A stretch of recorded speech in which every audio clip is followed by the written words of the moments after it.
Las siguientes empresas acompañan a Federico Galeano Estigarribia en Líderes. Banco GNB.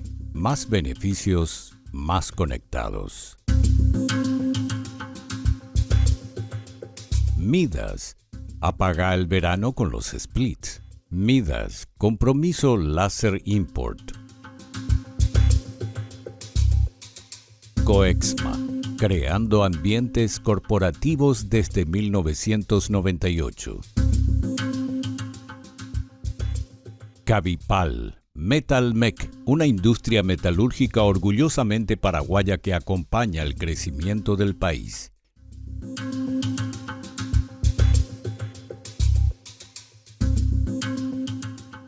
Señores, buenas noches. Soy Federico Galeano Estigarribia. Bienvenidos a Líderes. El líder invitado en el programa de esta noche es el señor Hugo Cáceres. Fue ministro de la Unidad de Gestión de Gobierno y jefe del Gabinete Social del expresidente Mario Abdo Benítez. Actualmente, Hugo Cáceres es director ejecutivo de la Organización Horizonte Positivo.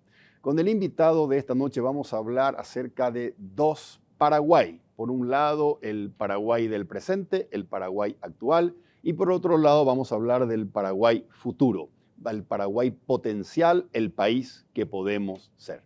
Luego de la presentación de nuestros auspiciantes, conversamos con el señor Hugo Cáceres aquí en Líderes desde los estudios de Unicanal.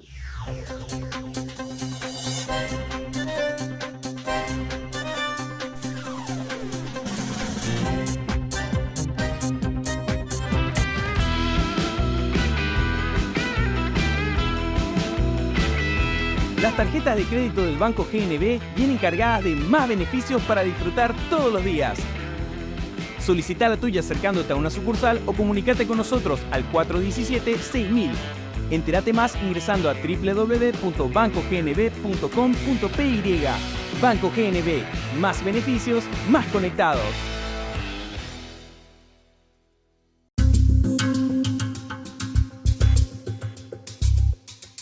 Ya estamos en compañía del señor Hugo Cáceres. Hugo, buenas noches. Muchas gracias por aceptar la invitación y compartir esta mesa de diálogo y de conversación conmigo. Buenas noches, Federico. Muchísimas gracias por la invitación. Siempre un gusto compartir con los televidentes. Hugo, contame. Has sido ministro de la Unidad de Gestión de Gobierno, jefe de Gabinete Social del expresidente Mario Abdo Benítez. ¿Qué estás haciendo ahora?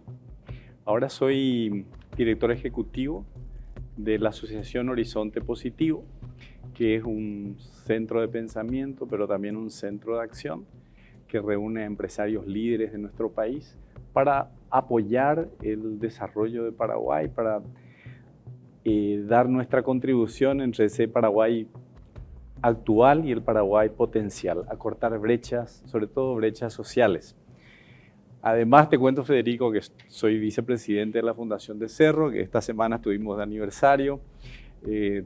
También soy voluntario en mis tiempos libres en el movimiento de Schoenstatt y soy abuelo de mi primera nieta, así que estoy mucha feliz.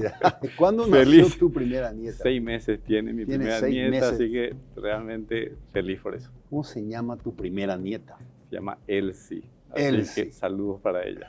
Muchas felicidades, querido. Muchas gracias. Muchas felicidades. Contame, Hugo, ¿cuáles son tus impresiones y reflexiones acerca de los primeros 13 meses de gestión del presidente Santiago Peña? Sí, yo creo que primero tengo que decir que de mi experiencia en el gobierno, el primer año, el año más importante se va a dar ahora. Porque este presupuesto que el gobierno preparó, este es el presupuesto que como que define mucho lo que hace el gobierno, ¿verdad? Dicho eso, contestando a tu pregunta de estos primeros 13 meses, yo creo que han habido avances económicos, creo que lo más significativo es el grado de inversión. Y es cierto que esto es una historia de logros que comienza con Dionisio Borda, sigue con los gobiernos siguientes. Yo creo que hay un esfuerzo grande del sector público, del sector privado, pero por mi experiencia con las agencias calificadoras, hay un relato que construir, hay evidencias que mostrar, hay reformas que hacer. Y yo creo que Santiago Peña en eso, con su ministro de Economía, Carlos Fernández, han avanzado. Creo que la fusión de la DENIT, la creación de la DENIT, Ministerio de Economía, con otras instituciones, DENIT, lo que era la Secretaría de Tributación, con aduanas, creo que eso ha sido positivo igualmente. Creo que en materia social me parece que hay programas que se lanzaron que son importantes, como puede ser Yeroga o nada, ¿verdad? El programa de vivienda, y sobre todo Hambre Cero, que creo que es el programa social estrella, que se está por ver. O sea, yo no puedo decir que es un logro, creo que el logro es el lanzamiento de esto, y veo que en el presupuesto se están asignando fondos importantes para el programa de Hambre Cero sobre todo. Creo que nos queda un tema de seguridad, que no estamos donde tenemos que estar claramente. Me parece que en infraestructura se están viendo las inversiones que son claves, se van a comenzar a ver ahora, pero siempre se espera más. Así que eso es lo que veo en general. En la parte política es muy complicado. No es fácil la gobernanza en nuestro país, pero eso es lo que estoy viviendo del tema. Dicho todo eso, las expectativas de la gente son muy importantes. O sea, en temas de salud, en temas de seguridad, en temas de transporte, en temas de generación de ingresos, empleo. O sea que creo que con relación a las expectativas se espera más todavía, ¿verdad? Pero no puedo dejar de señalar estos avances que son valiosos. Exactamente.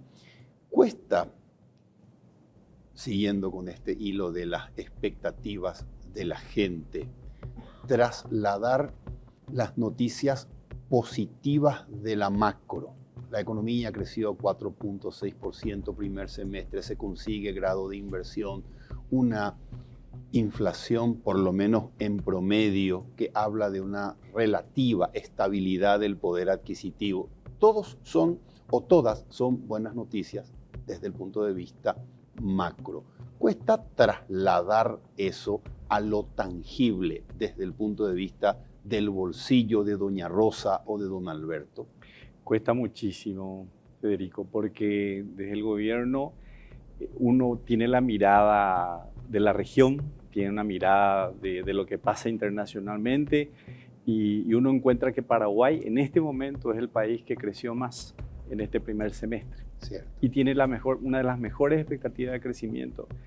Pero eso, sobre todo saliendo de Asunción, el dinero no alcanza. El supermercado, el mercado, las oportunidades de trabajo. Entonces están ahí las expectativas de la macro a la micro, ahí se comienzan a complicar.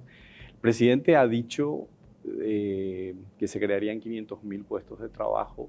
Creo que hay un esfuerzo importante, público-privado, en esto, pero sin duda que se espera más. Yo creo que claramente es el mensaje y es difícil, a tu pregunta, trasladar ese mensaje de la macro a la micro, ¿verdad? Podemos decir, mira el vecindario, nosotros estamos mucho mejor, pero hay muchas necesidades insatisfechas de la gente, ¿verdad? Entonces, seguir trabajando desde el sector público, el sector privado, para mejorar las condiciones de vida de nuestra gente, sobre todo las necesidades más básicas, ¿verdad? Sí, exactamente, sí. Exactamente.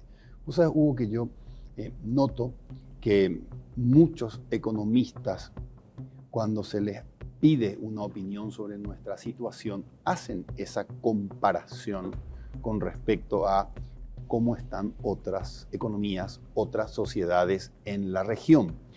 Y la respuesta tipo consuelo parece ser: no te quejes tanto de que la macro no se traduce en la micro, mira a nuestro alrededor.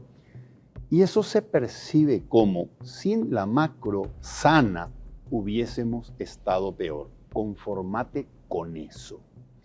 Y en realidad la gente tiene expectativas no de no estar peor, sino de que podamos satisfacer expectativas básicas, como por ejemplo canasta de alimentos, una educación con mayor calidad, una salud con mayor calidad. Parece como que cuesta un poco dar ese paso y que se tangibilice las bondades de una macroeconomía estable en mejor calidad de vida para doña Rosa y para don Alberto. Totalmente. Si miramos que un poco más del 70% de la población no accede a un seguro médico. Exactamente. Y solo el 20% tiene acceso al IPS, ¿verdad? Así mismo. Y la atención del IPS está siendo muy mala, ¿verdad? Está siendo muy deficitaria, ¿verdad? Entonces,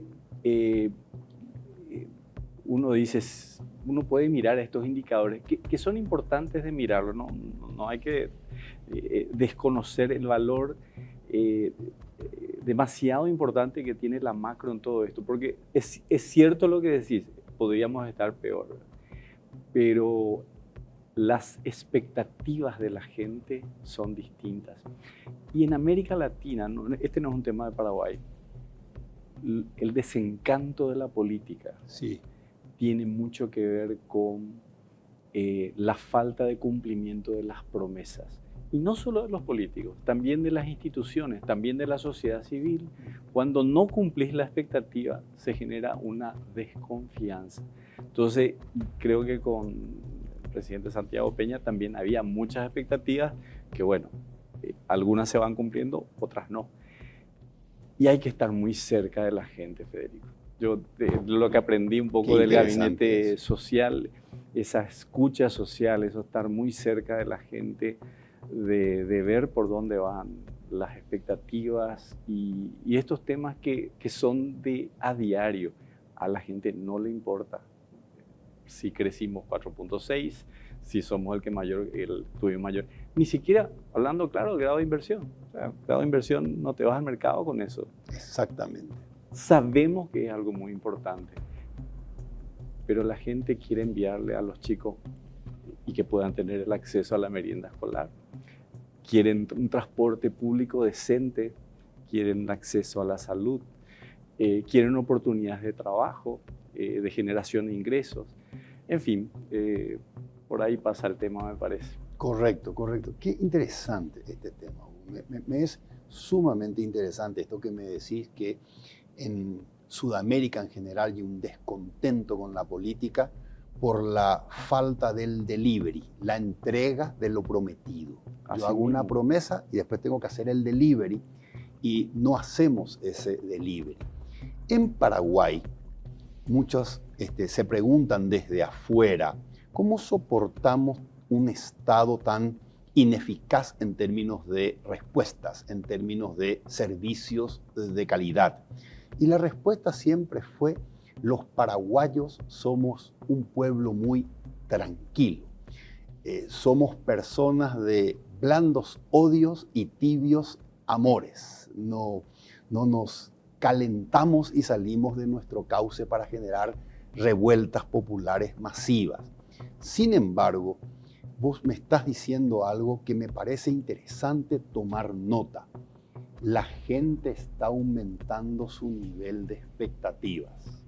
Y esto a mí me da que pensar. Estoy pensando en Chile, estoy pensando en que Chile, igual que Paraguay, durante 30 años de manera seguida y de manera consistente ha disminuido los niveles de pobreza. Nosotros empezamos en el 2002 con más del 50% de pobreza y ahora estamos en 23.5%. Pero ¿qué ocurre con esa gente que cruzó la frontera y que hoy integra esa clase media vulnerable? Tiene expectativas como la que vos decís. No quiere sufrir en el IPS, no quiere que no exista un centro de salud con medicamentos. Y ese tipo de realidades, de nuevas exigencias que presionan hacia arriba y que calientan el ambiente social. ¿Te parece que hay un cambio en ese sentido con respecto a la exigencia que pueden tener los paraguayos respecto a entregame el delivery porque yo te voté, porque creí en tu promesa? Sí, me resulta súper interesante. Esta semana yo hablaba con un representante de una institución internacional Me decían lo mismo, los paraguayos son muy tranquilos, cómo es que no se manifiestan. Y yo le dije, sí, es cierto, o sea, somos más tranquilos aquí comparando con otros países, pero ojo con los paraguayos cuando se enojan y cuando se molestan. ¿Cuántos países conoces que hayan incendiado un congreso? No hay. Ojo con el tema. Nosotros, algo en lo que yo trabajé muchísimo durante la pandemia es el tema del estallido social. Porque podíamos tener un estallido social en cualquier momento. Así mismo. Y ese es un tema que está latente, ¿verdad? Para mí, ¿verdad? O sea, la cantidad de asentamientos que existen, la cantidad de poblaciones que son vulnerables, los indígenas, la falta de respuestas que de repente se puede dar en la población rural, campesina, etcétera, que te manifiesta de repente, pues sí, ¿de dónde salieron 700.000 votos para Payo? ¿Verdad? Hay gente que está descontenta, está enojada. Así que eso está. Segundo, los paraguayos somos de los que estamos más descontentos con la democracia. Y eso se lo ve en el Latinobarómetro. Okay. Entonces, son todos datos para mirarlos. Y a la democracia hay que cuidarla, hay que alimentarla, hay que darle delivery también, porque si no, no me sirve. Si no, decir, no, viene alguien que con una dictadura de derecha o de izquierda, pero que me cumpla los servicios que son salud, educación, seguridad, lo más básico que puede haber. El delivery enriquece la democracia. Totalmente. Y la falta del delivery genera desconfianza. Y lo último que te digo, mirando la película de Paraguay, el cambio de expectativa. Mi papá venía a caballo a la escuela. Yo me fui, Federico, al colegio a la noche. Yo comencé a trabajar desde que tenía 14 años. Yo tenía otra expectativa. Mis hijos tienen otra expectativa con relación al Estado, que son mucho más altas. O qué pasa decir, no, Paraguay, pensemos en otro lugar. Sí. Y yo estoy viendo jóvenes que naturalmente, millennials, centennials, miran el mundo como un lugar para ir a trabajar, conocer, etc. Pero también estoy viendo paraguayos jóvenes que están mirando otros países para ir a ver oportunidades. Y eso no es bueno. Exactamente. Eso no es bueno. Correcto. Entonces, eso cierto, puedo compartirte. Hugo, el presidente Santiago Peña dice, mi gobierno es un gobierno de reformas. Reformas que sabemos que sí, son urgentes, necesarias y porque hace mucho tiempo postergadas. Contame, Hugo, según tu opinión, teniendo en cuenta que el partido de gobierno tiene mayoría en ambas cámaras, con lo cual tiene la posibilidad de aprobar proyectos de reformas. ¿Cuáles son aquellas indispensables que el presidente Peña no puede dejar de hacerlas en su gobierno? Yo creo que una indispensable es el tema de la caja fiscal. Bien. Ahí tenemos un problema serio que se va postergando gobierno a gobierno. Yo creo que el gobierno del presidente Peña no puede postergarlo, aunque sean lo que se llama ajustes paramétricos, ajustes que van a afectar a la gente que se va a incorporar posteriormente, después. O sea, esto no es afectar los derechos de la gente, porque las reformas que tienen que ver con la seguridad social son socialmente afectan muchísimo el humor social y generan manifestaciones, violencia. O sea, son reformas delicadas, ¿verdad? Pero no, el gobierno no va a poder dejar de hacer esto. Tiene que hacerlo porque si no, los asegurados presentes y futuros lo pueden llegar a pagar. Bien. Entonces, esto es un tema clave. Dos reformas que yo veo que están como para aprobarse y que son importantes. El mejoramiento del servicio civil, que es clave. Bien. En eso estamos trabajando nosotros en Horizonte Positivo. Viendo mejores prácticas, compartimos nuestros comentarios con el Ministerio de Economía. Ahí hay temas que si la calidad de los funcionarios públicos no mejora, de los servicios administrativos, no puede mejorar el desempeño del Estado. Entonces esto va con lo que vos decías hace rato. Si el Estado no entrega el delivery, la gestión, si no me provee la seguridad, la salud, la educación, ¿para qué me sirve? Y en ese estado no es bueno llegar para nada, ¿verdad? Entonces, y para eso la reforma del servicio civil, la mejora del servicio civil es muy importante. Ahí está el tema de, un tema que estuvo a principios de año muy fuerte, el tema del empleo de los parientes. Exacto. Esas cosas se tienen que regular muy bien porque hay lo que se llaman conflictos de interés. Y eso ayuda a que el trabajo de los servidores públicos sea más profesional, tenga una carrera, etc. Otra reforma que acaba de lanzar el Poder Ejecutivo es el Registro Unificado Nacional, que es el mejoramiento de los registros públicos. En esto también estamos trabajando desde Horizonte Positivo, junto a otras organizaciones, porque el tema de la tierra, de la propiedad, Federico, vos sabés, en la historia de Paraguay ha generado numerosos conflictos y a veces conflictos con violencia, ¿verdad? Entonces, esto es demasiado importante porque se generan oportunidades de inversión muy importantes para nuestro país.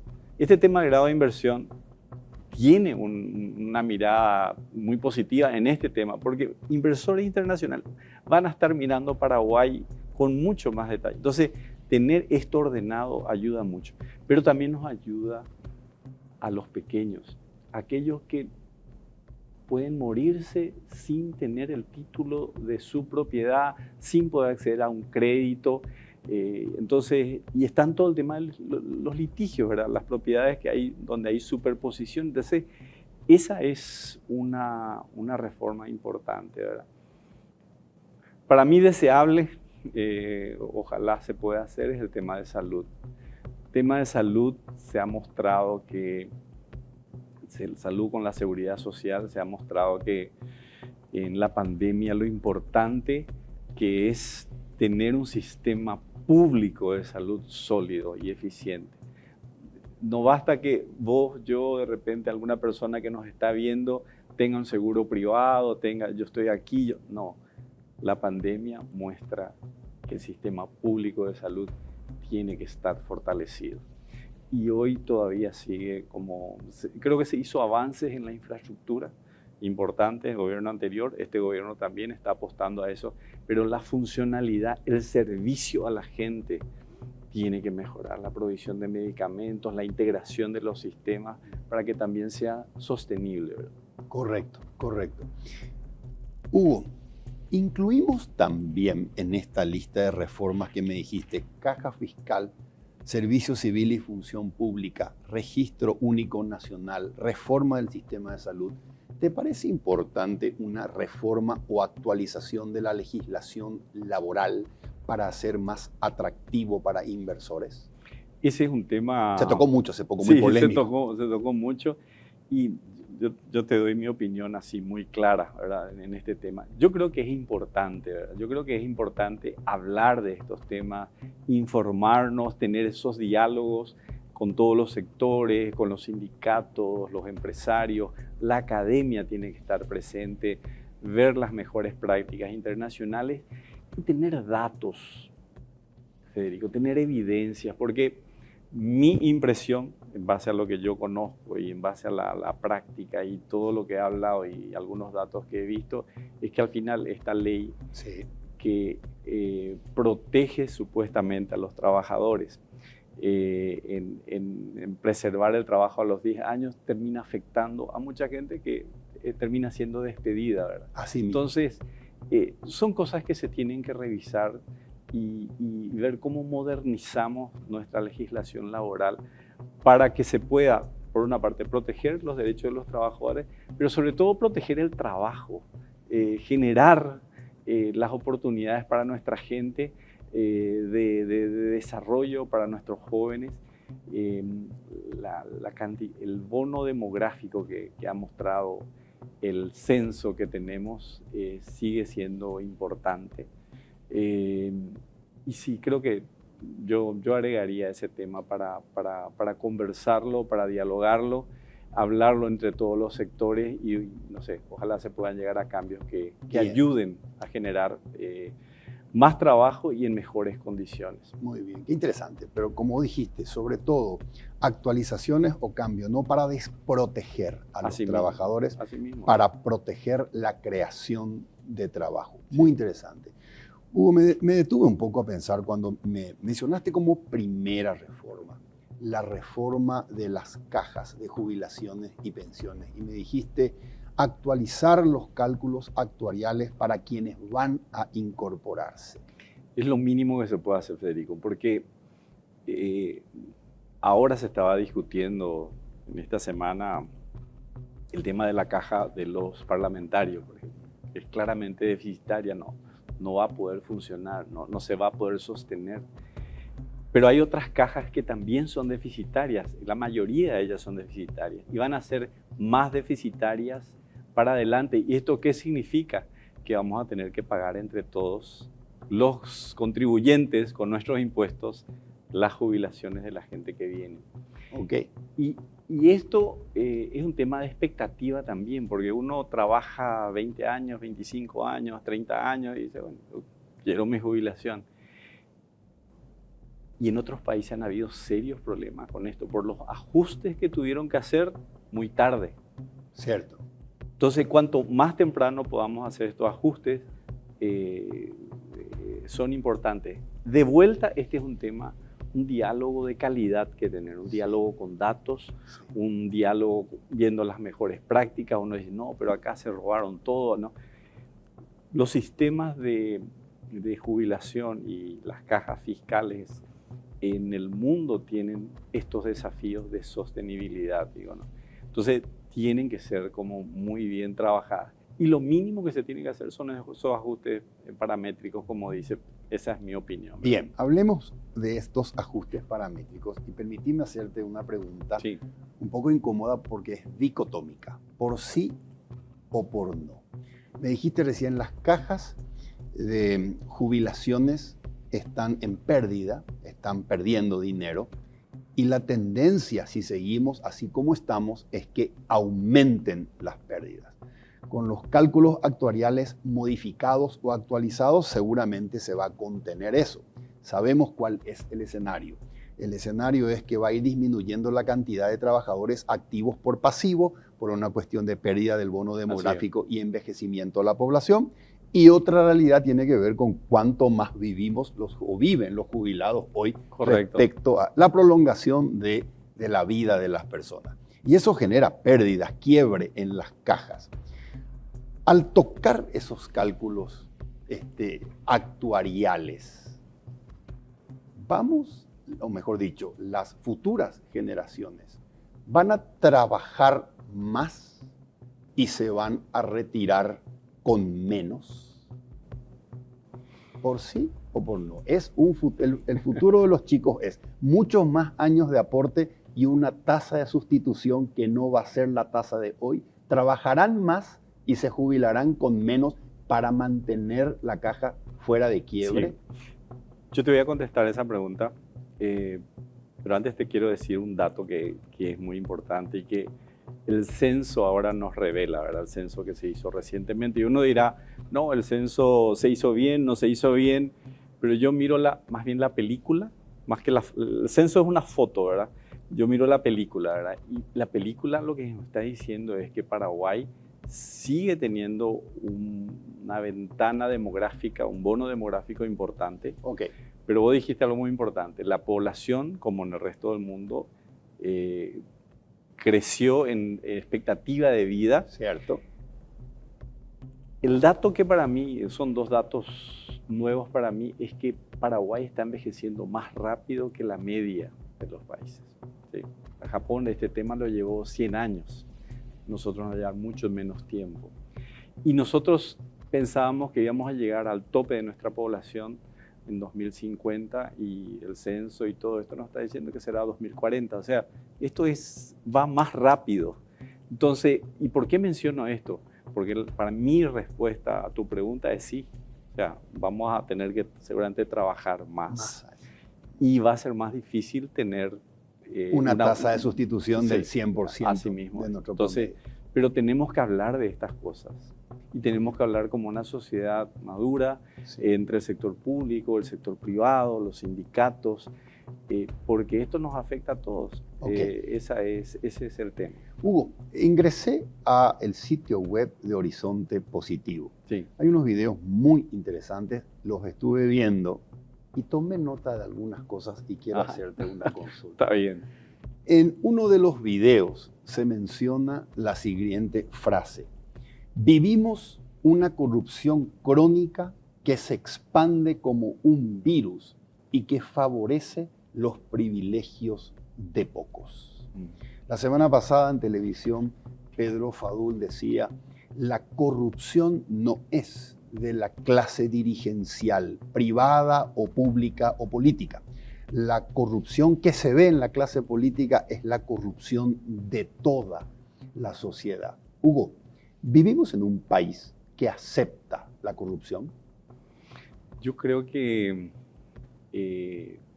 la corrupción en nuestro país no se ve como el principal de los males, o te lo digo de otra forma.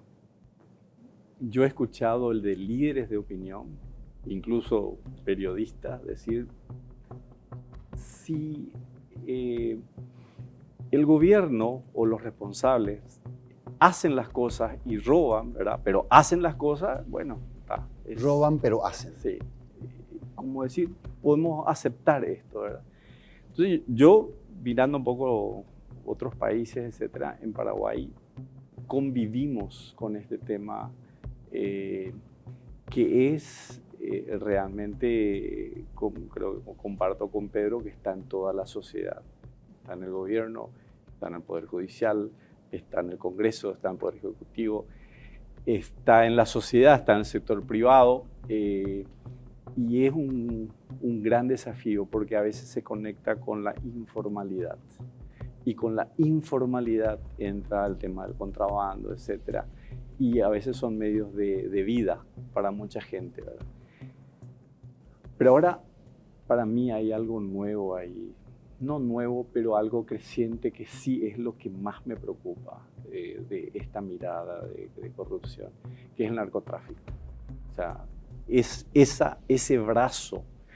Te diría, si me preguntas de las cosas que más me preocupan en Paraguay, es el crecimiento del narcotráfico, la conexión con la narcopolítica que veo en otros países.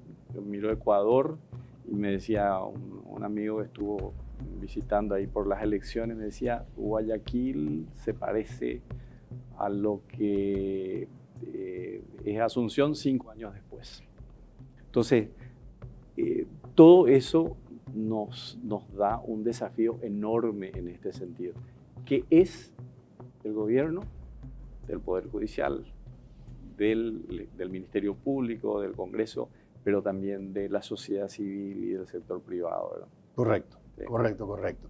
Bueno, lo segundo que tomé nota luego Sí. de ver este video en Horizonte Positivo, dice así: necesitamos ver a lo público, más allá del Estado. Necesitamos una nueva masa crítica. Explícame qué es lo público, más allá del Estado. Explícame qué es esa nueva masa crítica. Yo creo que el concepto que nosotros conversamos mucho dentro de Horizonte es lo de bien público, de mejorar el desempeño del Estado y de sumar a nuevos líderes, ¿verdad?, dentro de lo que es la búsqueda de ese bien común. Y parece muy ideal lo que te estoy diciendo, pero es muy práctico, ¿verdad? Cuando en Chile se da el estallido social, y se da también en Colombia y en Perú y en Ecuador, es cuando estos líderes empresariales dicen: bueno, si en Chile, que tiene mejores indicadores que Paraguay, se dio algo así, en Paraguay podría pasar. ¿Por qué no, verdad? Y entonces es cuando dicen: necesitamos salir solamente de mirar nuestras empresas, de dar trabajo, de cumplir las leyes, de hacer responsabilidad social, etcétera. Necesitamos mirar más allá de nuestros sectores y mirar el bien común, es decir, cómo desde el sector privado también podemos aportar, participar y mejorar, generar una masa crítica que supere eso de que nos encontramos en los distintos ámbitos, no sé, 200, 300 personas que están compartiendo estos espacios de liderazgo, ¿verdad? Así que de eso se trata también Horizonte, de tener una visión país, de ayudar a compartir una visión país, de tener una red de líderes que vaya más allá del sector empresarial. Por eso en nuestro consejo asesor tenemos gente de la academia, tenemos expertos en distintas áreas, tenemos exministros, y sumar a otras organizaciones, porque el desafío, Federico, es tan grande en nuestro país, pero también las oportunidades son muy grandes. Y en eso estamos. Ok. Hugo, Alberto Acosta Garbarino le llama a esta necesidad de actualizar la ley de la función pública y del servicio civil, la madre de todas las batallas. Horizonte Positivo ha presentado un proyecto y ha puesto a consideración pública para que se hagan aportes para modificar o actualizar nuestra ley de la función pública y el servicio civil. Contame en qué consiste ese aporte que hicieron ustedes y cómo piensan que tiene que ser la ley del servicio civil y de la función pública para que a partir de ahí se haga eso que mencionaste recién, el salto hacia la calidad en el delivery que tiene que hacer el Estado. Sí, yo comparto con Alberto esto porque de lo de la madre de las batallas, porque si no se mejora la calidad, el acceso de los servicios de los funcionarios públicos, no se puede mejorar el desempeño del Estado. Y si no se mejora el desempeño del Estado, no llegan los servicios a los ciudadanos.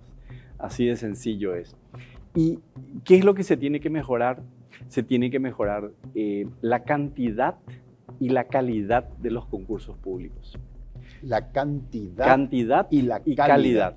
Porque si miramos las estadísticas de la cantidad de concursos que se hicieron, realmente con la cantidad de funcionarios que se incorporaron en el gobierno anterior, en el actual gobierno y en el gobierno anterior también, hay una diferencia muy grande.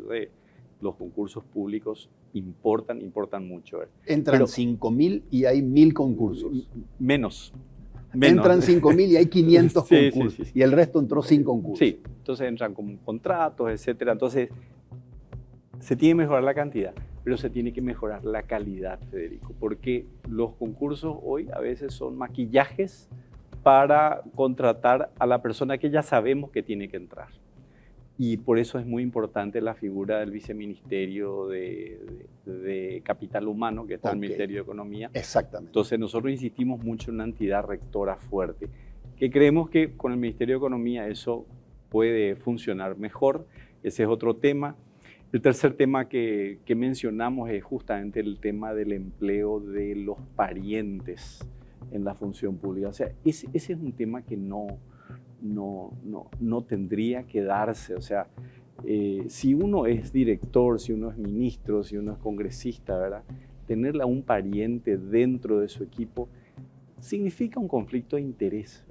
Esa es la realidad. O sea, si yo tengo que despedir, tengo que amonestar a mi hijo si trabaja conmigo, y claro que va a ser mucho más difícil. Y claro que pierdo autoridad y claro que se pierde el sentido de ético del trabajo ahí, ¿verdad? El proyecto que ahora está dice que se puede darse en condiciones muy especiales y si la persona realmente muestra la preparación, la formación, etc. En la misma institución. En la misma institución.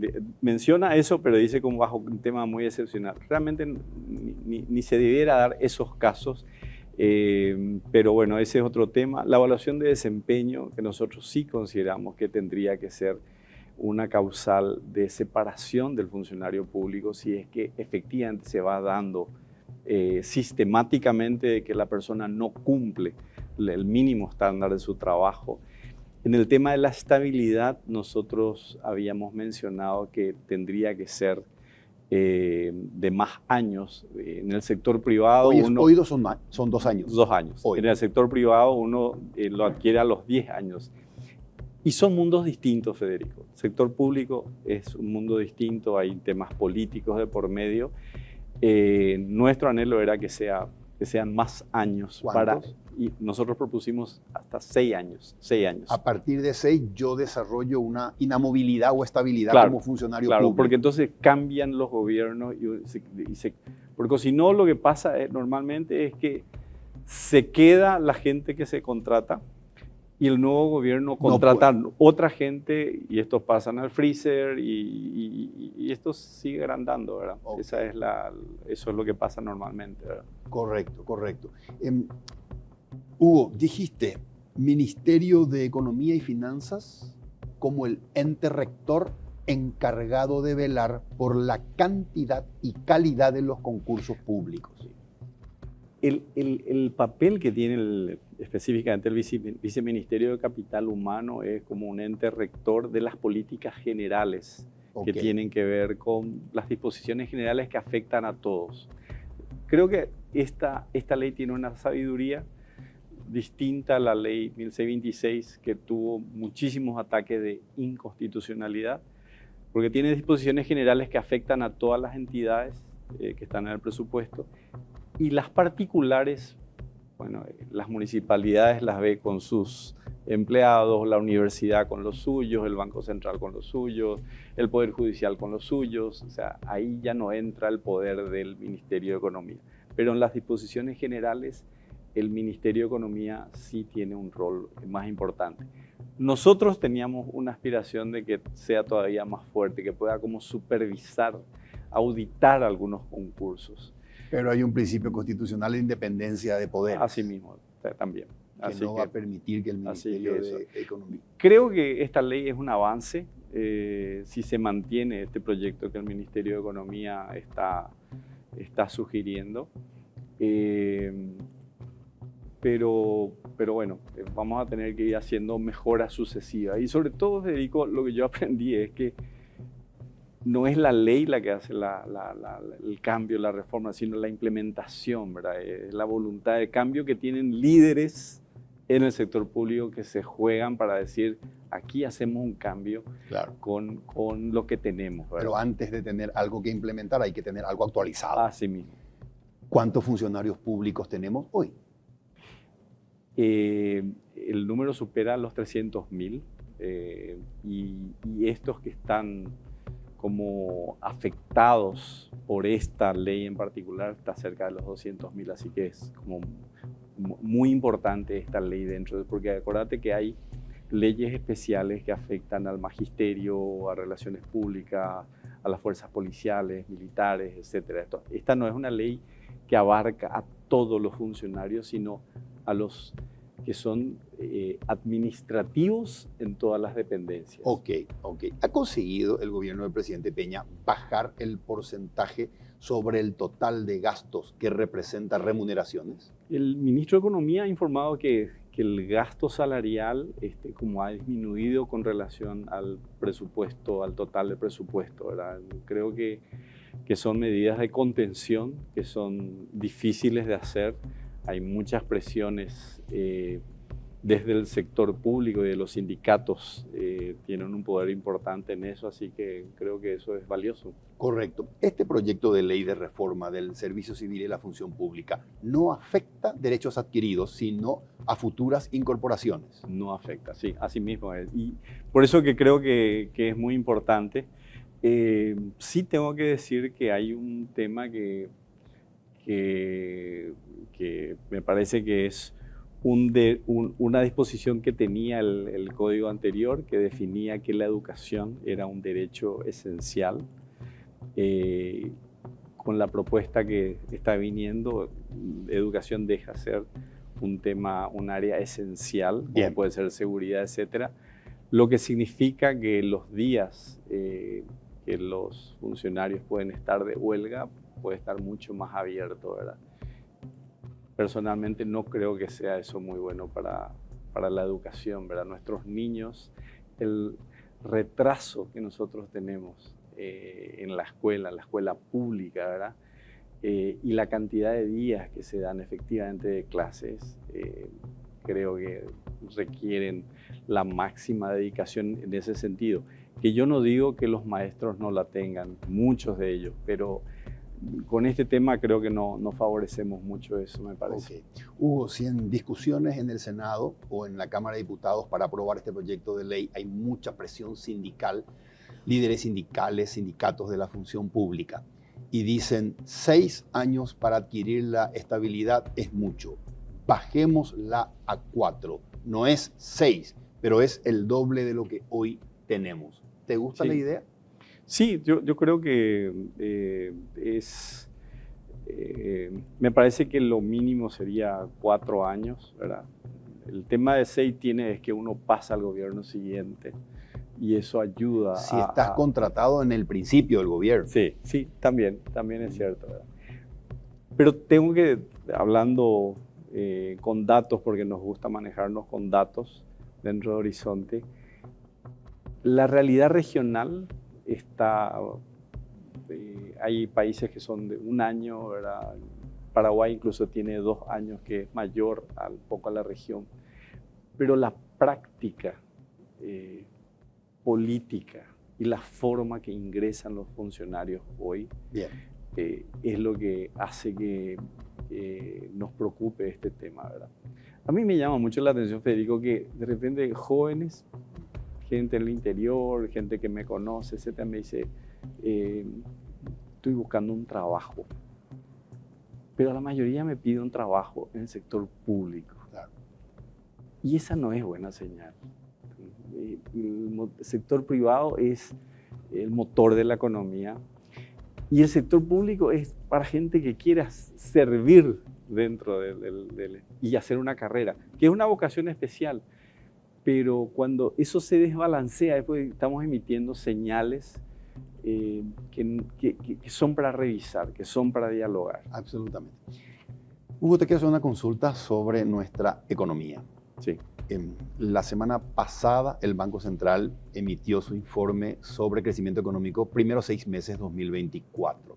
Enero a junio 2024, la economía ha crecido 4.6% en el primer semestre. Me llama la atención dentro del informe que el sector agro tuvo un crecimiento prácticamente nulo, 0.6%.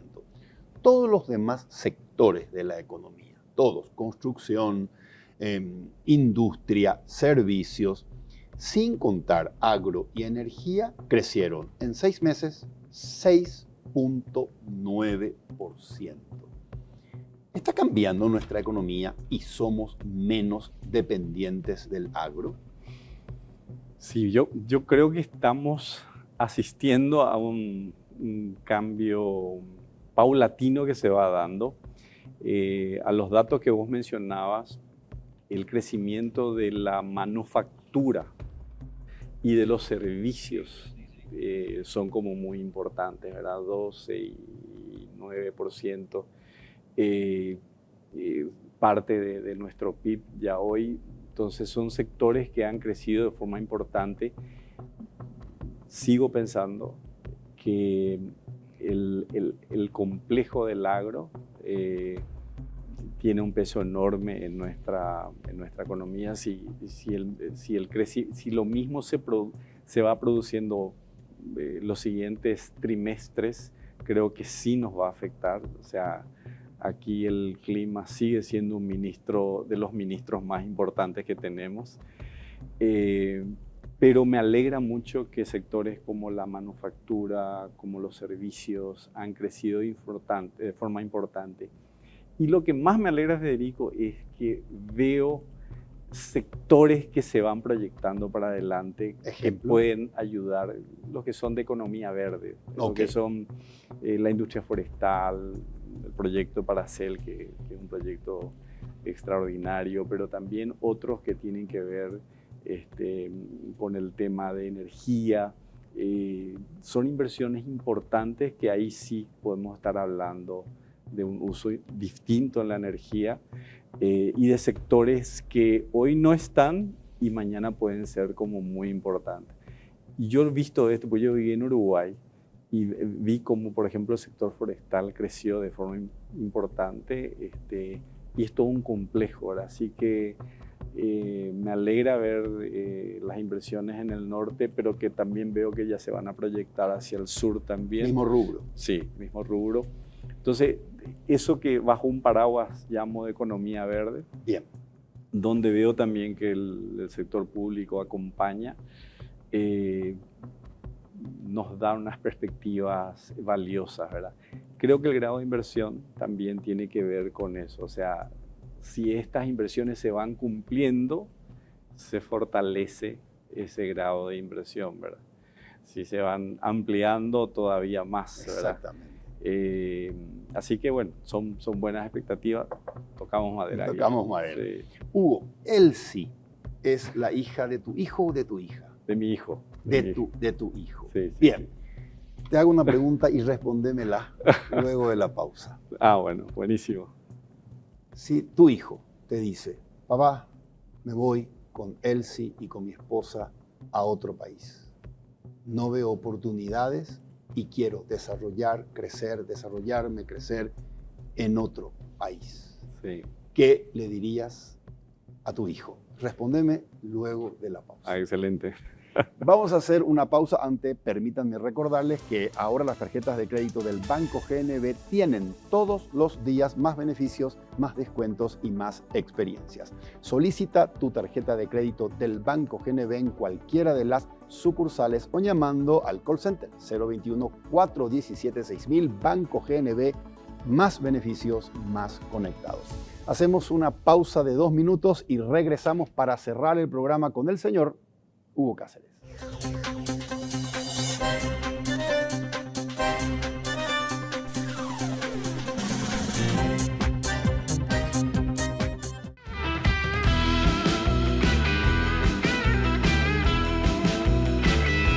Las tarjetas de crédito del Banco GNB vienen cargadas de más beneficios para disfrutar todos los días. Solicita la tuya acercándote a una sucursal o comunícate con nosotros al 417-6000. Entérate más ingresando a www.bancognb.com.py. Banco GNB, más beneficios, más conectados.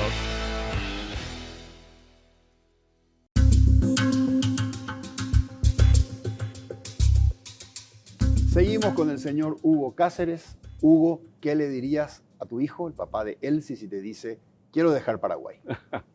Mira, yo viví 22 años fuera de Paraguay, Federico. Y tengo la alegría de que mis 3 hijos viven acá en Paraguay y quieren estar en Paraguay. Pero te voy a contestar esa pregunta escuchando a jóvenes, no por mis hijos exactamente, pero lo que yo les diría es Paraguay es un país extraordinario, es un país con grandes oportunidades, pero también muchos desafíos. El mundo es también un lugar hermoso y creo que tienen que perseguir a sus sueños. Y si sus sueños están en otro lugar, persigan a sus sueños, ¿verdad? Pero que regresen. Yo no cambio Paraguay por nada. Ok. Nombres de papá y mamá, ¿qué valores te han dejado? Ismael, Ida, mi mamá fue 25 años jefa de servicio social de Hospital de Clínicas. Entonces, el servir a los demás. Papá, creo que su liderazgo, creo que es importante. Hugo, si pudieses resucitar a alguien, cualquier persona de cualquier tiempo, Sí. para compartir con esa persona una conversación, una cena, ¿a quién resucitarías? Bueno, la persona resucitó es Jesús de Nazaret, claramente, pero Gandhi también sería una persona con la que compartiría una cena. Última pregunta, ¿qué libro estás leyendo en este momento? El último libro que leí es Conversaciones espirituales, discernimiento y sinodalidad del padre Oscar Martín, que el prólogo lo hace el Papa Francisco, ¿verdad? Y es increíble porque él está aquí, ¿verdad? Y este mes el Papa Francisco habla de esto de sinodalidad y qué es caminar juntos. Momento de cultura del encuentro. Repetime la palabra, Sinodalidad. Sinodalidad. De sínodo, ¿verdad? De sínodo. Pero lo que significa es caminar juntos, ¿verdad? Un poco favorecer la cultura del encuentro, ¿verdad? Que es demasiado importante en un mundo que no solo en Paraguay, sino en cualquier parte necesita de eso, de conversar, de discernir, de estar juntos y de soñar un futuro común. Dicen que hay mayor empatía e integración entre dos personas que conversan si lo hacen caminando juntos. Así mismo. Genial, me encanta. Un placenterazo como siempre, Hugo. No, gracias, igualmente. gracias, No, gracias por invitarme, acompañarme un acá. gusto. Igualmente, gracias. Muy buenas noches. Gracias, gracias. Soy Federico Galeano Estigarribia. Esto fue Líderes. Buenas noches.